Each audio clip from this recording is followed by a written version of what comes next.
So students, we are discussing the first chapter and first chapter का 3 live classes हो गया है, तो ये आप लाइव सेक्शन में जाके देख सकते हो। तो उस पर क्लास 12 का जो first chapter electric charges and field, ये चैप्टर हम लोग डिस्कस कर चुके हैं almost up to Gauss law, flux, application of Gauss law, ये सारे चीज़ हम लोग डिस्कस कर चुके हैं। हम लोग इलेक्ट्रिक फील्ड भी डिस्कस किए हैं, electric Coulomb's law, electric force, ये सारे चीज़ हम लोग डिस्कस कर चुके हैं वो लाइव क्लासेस पे। तो आप जाके वो वीडियो देख सकते हो। आपको ये सारे चीज़ सपोज गॉस लॉ, ये सारे चीज़ देखना है तो आप उस वीडियोस देख सकते हो। आज ये वीडियो पे हम लोग डिस्कस करेंगे डाइपोल के बारे में, और डाइपोल का दो केसेस डिस्कस करेंगे। दो केस मतलब एक एक्सियल केस, दूसरा है इक्वेटोरियल केस। तो दो केसेस हम लोग डिस्कस करेंगे डाइपोल का। तो डाइपोल का जो फर्स्ट केस है वो है एक्सियल केस, हम लोग डिस्कस करेंगे। एक्सियल केस पे क्या कैलकुलेशन करेंगे? Will calculate the electric field due to the dipole on its the point on the axis of the dipole. तो first let us discuss what is a dipole. ठीक, so dipole basically as it suggests, di means two pole is called dipole, right? Two pole is called di. So here what is two poles? Now one plus q, let's say another minus q, and if they are separated by a very small distance, let's say the distance, you can write r also. I have written 2a उसको लिखे हैं तो कोई problem नहीं है। दो charge है q amount और another charge minus Q amount, plus Q amount, minus Q amount, together in a combined system they form a dipole. तो सच dipole will create the electric field, means there will be field due to the dipole, right? And we know that for a single charge, एक single charge के लिए field का direction क्या होता है? Field single charge के लिए, suppose एक पॉजिटिव चार्ज है तो फील्ड होता है, फील्ड का डायरेक्शन बाय कन्वेंशन हम लोग क्या लेते हैं? ये है इलेक्ट्रिक फील्ड का direction for a plus charge away from the charge. तो एक माइनस चार्ज होगा, एक नेगेटिव चार्ज होगा, तो इसके लिए इलेक्ट्रिक फील्ड का डायरेक्शन क्या करते हैं? टूवर्ड्स द चार्ज होता है। The electric field will be towards the charge. ठीक है, सो ये हम लोग पता है for a single charge. Now it's a combination of two charge, right? Combination of two charge, one is plus q, another is minus q, so they will form a dipole, and the distance between them is your the distance between them is, let's say, 2a. Now the direction of the dipole direction, dipole moment will be a vector. What will be the direction of the dipole? So direction of the dipole is, let's say, p cap, and it will be minus q to plus q. ये याद कर लो क्योंकि exam में भी पूछा जाता है कि what is the direction of the dipole. The direction of the dipole is minus q to plus q. By convention it is taken minus q to plus q is the direction of the dipole. Now we will discuss two cases we have told, right? I have told you that we will discuss two cases. What are the two cases? One is we will find out the electric field on the axis of the, on a point on the axis of the dipole. The second one is we will find out the electric field on the equatorial. So equatorial means, suppose this is a dipole, plus q and minus q, distance 2a, and separate and make a perpendicular bisector. This is a equatorial, right? So any point on any point P on the equatorial point, we are interested to find out the electric field. हम लोग क्या करेंगे? Electric field find out करेंगे equatorial point पे जो कि perpendicular bisector होगा। ये होगा equatorial case. This is your equatorial case. Now first case will discuss axial case. Axial case क्या होगा? What is axial case? Axial case will be on the axis of the dipole. This is your axis of the dipole, right? So we will find out the electric field due to this dipole at a point P on the axis of the dipole. हम लोग इधर find out करेंगे कि electric field कितना होगा dipole का axis के ऊपर। कोई भी एक पॉइंट हम ले लेंगे और हम लोग फाइंड आउट करेंगे, will find out what will be the electric field at that point. तो हम लोग को सिंगल चार्ज वाले फॉर्मूला तो पता है, we know the formula for the single charge, that is the electric field for a single charge. Suppose a charge q is there, so electric field we have discussed that it is for plus q, it will be away from the charge, and at a distance let's say r, what will be the field strength? Charge है उसका चारों तरफ field होगा, और वो field होगा तो field का एक कोई भी एक डिस्टेंस r पे उसका स्ट्रेंथ कितना होगा? उसका स्ट्रेंथ कितना होगा? we know that E will be 1 by 4 pi epsilon naught q by r square. This is the strength, magnitude of the field at a distance r from the charge. ठीक है, अभी क्या है ना, दो चार्ज है, प्लस q के लिए एक फील्ड होगा, माइनस q के लिए अलग सा फील्ड होगा, डायरेक्शन भी अलग होगा. हम लोग पता है प्लस q के लिए जो फील्ड होगा p में वो होगा to the left side, minus q के लिए जो फील्ड होगा वो होगा towards right side, because towards the charge होते हैं. फील्ड क्या होता है? टूवर्ड्स द चार्ज होता है, और प्लस के लिए क्या होता है? अवे फ्रॉम द चार्ज होता है. तो this will be E plus q and this one will be E minus q. Both the vector are in opposite direction. We will add them. We will find out the net field at point P. क्या करेंगे? फिर से repeat कर दे रहा हूँ.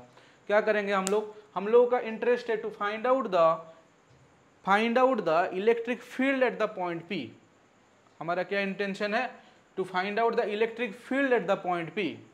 तो electric field point P पे निकालने के लिए हम क्या करेंगे?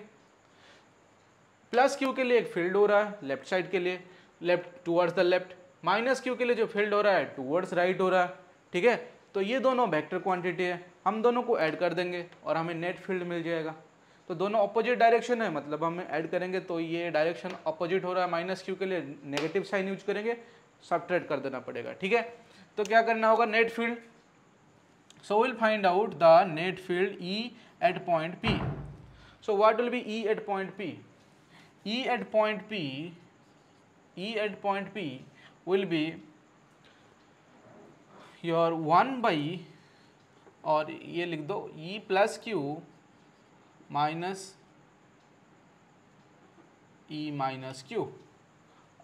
We are adding basically, but this is opposite direction, so it will be a negative sign, right?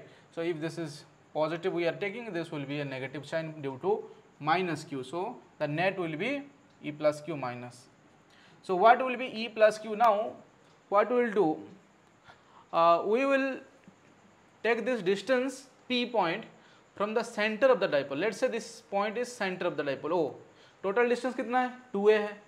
तो सेंटर से कितना डिस्टेंस हो जाएगा? ये a हो जाएगा, ये a हो जाएगा. क्लियर है? देखो o क्या है हमारा? Centre of the dipole. Dipole का टोटल डिस्टेंस कितना है? दो चार्ज के बीच में 2a है. तो सेंटर से कितना डिस्टेंस हो जाएगा? ये हो जाएगा a, ये हो जाएगा a. टोटल है 2a. क्लियर है वो सबको? तो ये देखो a हो गया. अभी ये जो सेंटर, डाइपोल का सेंटर से पॉइंट P तक जो डिस्टेंस है उसको हम क्या करेंगे? मान लेंगे r. Let us consider this distance from center of the dipole to the point P is r. Clear है सबको? ठीक है? So this is r. Now what we'll do? If this is r, now tell me what will be this distance, that is plus q to P point distance. Analyze and tell me what will be the distance. What will be the distance between this point P and this is your Q. So it is clear, right? This distance is from center to this point P is r. यहाँ से यहाँ तक a है, तो ये कितना हो जाएगा? r माइनस है. क्लियर है सबको? कोई कंफ्यूजन इधर नहीं होनी चाहिए. r is the distance from this point to this point. a is the distance from here to here. So what will be this distance? Total minus this will be this, right? So from charge plus q, ये plus q से p तक कितना distance है? r minus है. Plus q से p तक कितना distance है? r माइनस है. तो फील्ड का जो 1/4 पाई एप्सिलॉन नॉट, फील्ड क्या बनेगा? 1/4 पाई epsilon not q by distance कितना है? r माइनस है होल स्क्वायर. ये हो गया तुम्हारा e प्लस q. क्लियर है? e minus q, what will be e minus q? What will be e minus q? देखो ई माइनस क्यू इधर है, माइनस क्यू इधर है, ई माइनस क्यू ये वाला, तो ई माइनस क्यू ये पी से डिस्टेंस कितना है, इधर तक आर है, इधर तक ए है, टोटल कितना होगा आर प्लस ए। कोई confusion? From the centre to the point P it's the distance is R, from the point P to minus Q what is the distance A, what will be the total distance R plus A. Clear? So E minus Q will be what? 1 by 4 pi epsilon naught Q by R plus A whole square। देखो ये minus symbol already we have taken, already ये minus, तुम बोलोगे कि minus Q है sir charge, तो ये minus symbol हम लोग इसका डायरेक्शन पे ऑलरेडी ले चुके हैं, ठीक है, इसीलिए माइनस। तो क्या होगा अभी देखो, कॉमन को कॉमन ले लेते हैं, Q by 4 pi epsilon not common हो गया, ब्रैकेट ले लो, ये क्या हो जाएगा 1 माइनस, अभी मैथमेटिक्स चलेगा, R minus A whole square minus 1 अपन R plus A whole square. ठीक है, ये हो गया। अब क्या करेंगे, अब क्या करेंगे, इसको सिंप्लीफाई कर देंगे, R minus A whole square R plus A whole square, ठीक है, Q by 4 pi epsilon naught, ये हो जाएगा तुम्हारा एलसीएम क्या हो जाएगा R minus A whole square, ये हो जाएगा R plus A whole square, हो गया। तो एलसीएम ये हो गया, R minus A whole square चला गया, ये R plus A whole square हो जाएगा, R plus A whole square हो गया, माइनस ये क्या हो जाएगा R plus A whole square cut गया, इधर कट गया, तो ये हो गया minus R minus A whole square. अभी चाहे तो हम लोग डायरेक्ट कर लेंगे, और समझ में नहीं आ रहा तो इसको थोड़ा इसको समझा भी देते हैं कि कैसे मैथमेटिक्स करेंगे। अभी जस्ट सिंपल है, क्लास 8-9 का मैथमेटिक्स यूज करेंगे। नीचे क्या है, ऊपर क्या है, देखो a plus B whole square minus A minus B whole square, तो क्या होता है, हम 8-9 में पढ़ चुके हैं, a plus B whole square minus A minus B whole square क्या होता है, ऊपर वाले न्यूमरेटर में देखो क्या आ रहा है, a plus B whole square minus, वही फॉर्मेट में है ना, a minus B whole square, तो उसको क्या लिख सकते हैं, a plus B whole square को क्या लिख सकते हैं, a square plus B square plus 2ab, और माइनस ये a माइनस बी हो क्या होगा, a square plus B square minus 2ab, तो ये minus A square minus plus A square B square cut जाएगा, माइनस माइनस प्लस 2ab, ये plus 2ab कितना होता है 4ab। ये वाले फॉर्मूला पता है, a plus B whole square minus A minus B whole square 4ab होते हैं, ठीक है। जिसको पता है ठीक है डायरेक्टली लिख लो, जिसको नहीं पता है प्रूफ करके याद रख लो, अभी नेक्स्ट टाइम से भूलना नहीं, डायरेक्ट लिखना है, नहीं तो टाइम चला जाएगा, मतलब सब कुछ धीरे धीरे करते रहोगे तो नहीं होगा, बहुत टाइम टेकिंग हो जाएगा। 3 मार्क का क्वेश्चन आएगा डेरिवेशन के लिए, तो तुम्हें काफ़ी टाइम लग जाएगा। तो क्या करना है, R plus A whole square R minus A whole square will be 4ra, clear है। नीचे क्या है, नीचे देख लो a minus B A plus B whole square, और सब में होल स्क्वायर है, तो a plus B into A minus B क्या होते हैं, A square minus B square, तो इसको भी पता होना चाहिए, R square minus A square, और दोनों में होल स्क्वायर है तो ब्रैकेट में एक होल स्क्वायर भी कर देंगे, ठीक है, क्योंकि ये दोनों को लिख के ब्रैकेट करोगे तो होल स्क्वायर एक आ जाएगा, तो ए स्क्वायर माइनस बी स्क्वायर, और ये जो होल स्क्वायर दोनों का था उसका कॉमन होल स्क्वायर भी रहेगा। ये तो a plus B into A minus B बना ये, ठीक है, और r माइनस ए, और जो होल स्क्वायर था दोनों का ये स्क्वायर रहा, ठीक है। तो ये बन गया तुम्हारा रिजल्ट, इलेक्ट्रिक फील्ड का magnitude at point P on a point on the axis of the dipole, ठीक है। अभी और थोड़ा सिंप्लीफाई कर लेते हैं, और इसको और थोड़ा सिंप्लीफाई कर लेते हैं, तो ये हमें जो एक रिजल्ट देगा जो कि हम यूज कर पाएंगे डिफरेंट न्यूमेरिकल्स में।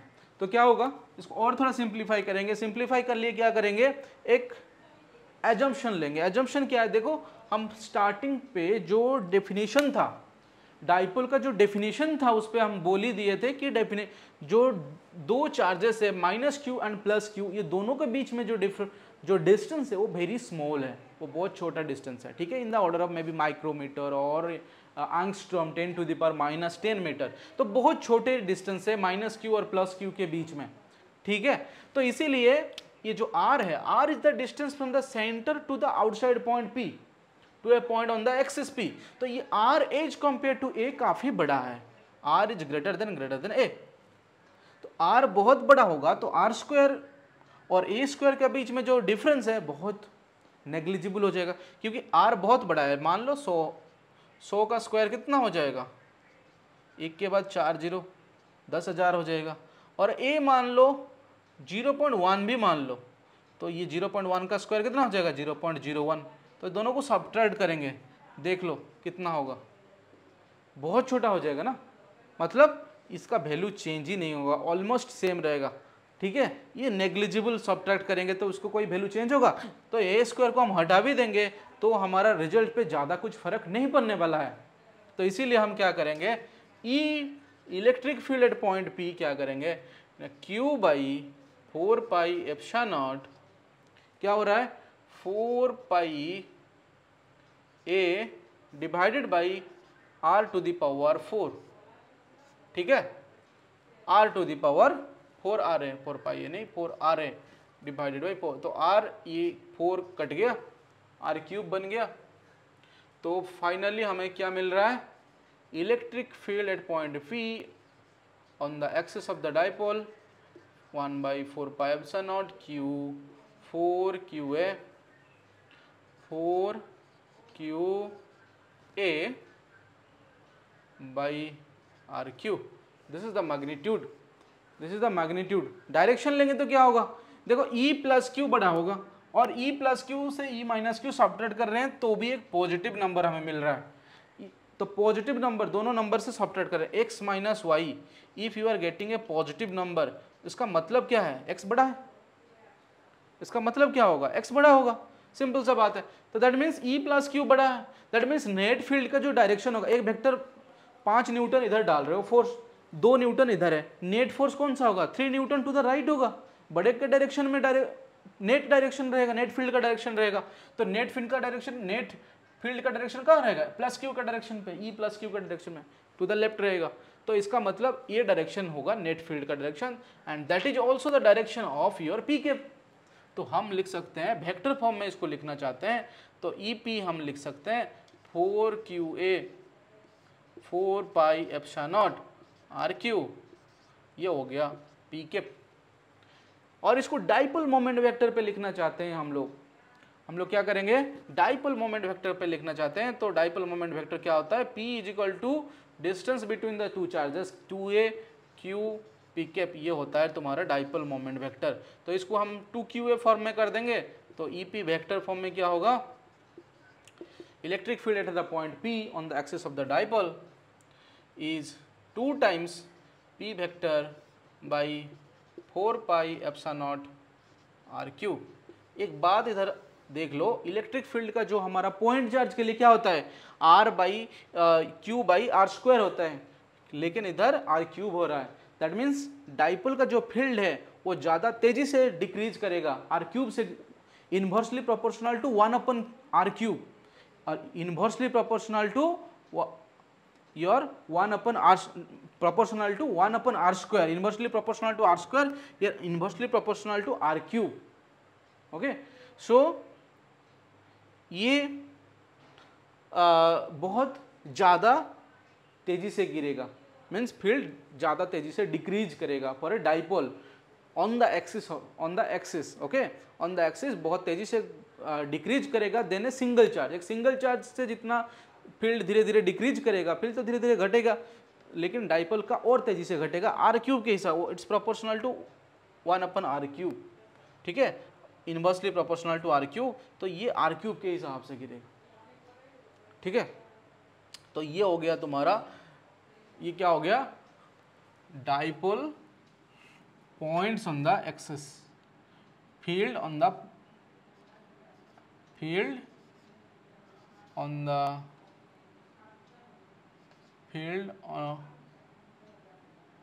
on a point, field at a point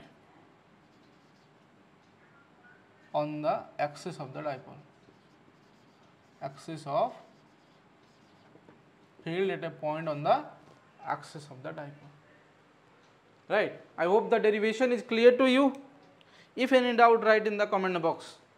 comment box में लिखिए, जिसको समझ में आया, नहीं आया तो भी लिखिए, आया तो भी लिखिए, कुछ डाउट होगा तो भी लिखिए। तो हम क्या करेंगे, नेक्स्ट वीडियो जब बनाएंगे तो पॉसिबल होगा तो आपका डाउट को भी एड्रेस कर देंगे, ठीक है। तो ये हो गया एक्सेस। नेक्स्ट वीडियो की छोटा छोटा वीडियो बना रहे हैं क्योंकि अपलोड करने में प्रॉब्लम हो रहा है, ठीक है, क्योंकि लंबा वीडियो थोड़ा टाइम ले रहा है और वो प्रोसेसिंग में भी प्रॉब्लम हो रहा है। तो इसीलिए लाइव क्लासेस तो आएगा, हफ्ते में 1-2 आएगा, लाइव क्लास भी अटेंड करो। उसका टाइम शेड्यूल भी हम दे देंगे लाइव क्लास का। बट ये जो डिस्कस कर रहे हैं, ये वीडियो भी आ रहा है, ये बहुत इंपॉर्टेंट है, इसको फ्री टाइम पे देख लो। डेरिवेशन बहुत क्लियरली करवाया गया है, ठीक है। ये काफ़ी हेल्पफुल होगा बोर्ड एग्जाम के लिए। ये बार बार आता है, मैं ये बोल रहा हूँ, बोर्ड एग्जाम में जो ये डाइपोल का एक्सियल और इक्वेटोरियल केस रिपीटेडली एग्जाम में आता रहता है। न्यूमेरिकल का साथ आता है, कभी कभी डेरिवेशन ही आता है, न्यूमेरिकल आता ही नहीं है। तो इसको अच्छे से प्रैक्टिस कर लो। Thank you for watching the video, see you in the next video. तो जिस कोई भी फ्रेंड होगा उन लोगों को भी शेयर कर दो वीडियो कि ये डेरिवेशन और भी बाकी डेरिवेशन आ जाएगा सब ये चैनल पे। 2024 बोर्ड एग्जाम के लिए जितना सारा क्लास 12 का डेरिवेशंस है, सारे चीज़ क्लियरली आएगा। Thank you for watching.